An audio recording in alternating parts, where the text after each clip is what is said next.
psiquiatra Carl Gustav Jung, discípulo de Freud, na década de 50 do século XX, deprimido, que ele confessou, viajou aos infernos das suas sombras, como ele diz, fez uma viagem ao âmago do seu inconsciente, para, de alguma forma, entender os seus próprios demônios.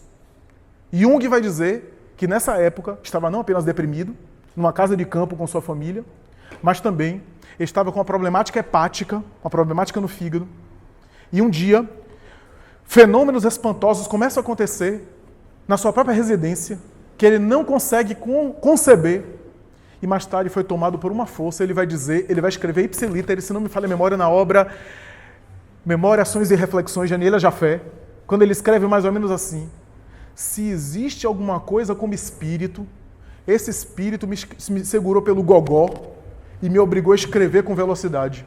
E durante 3 dias e 3 noites eu elaborei a obra, que é considerada a sua obra-prima, Resposta a Jó, que ele faz uma análise arquetípica dessa personagem bíblica de Jó, uma obra inclusive complexa, faz uma análise religiosa e psicológica desse mito, que talvez não tenha nem existido, foi o mito de Jó, que é um símbolo arquetípico, para tentar libertar a criatura dos seus conflitos. E mais tarde, em uma outra oportunidade, ele vai dizer: passando por aflições, eu senti algumas coisas se movimentando, uma sensação de abafamento, alguma coisa no meu peito comprimia, algo difícil de explicar.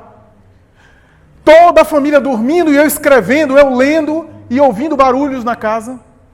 Eu fui tomado por um desespero que eu não entendi. A porta, alguém começou a bater. Eu fui abrir e não tinha ninguém.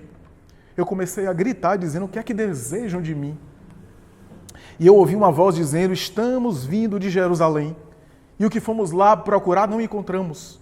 A partir daí ele escreve uma outra obra, envolvido por um envolvimento que ele não conseguia explicar, e mais tarde ele vai dizer que era o inconsciente dele, que jogou para fora o medo que ele tinha da morte, quando ele escreve a obra chamada Os 7 Sermões dos Mortos.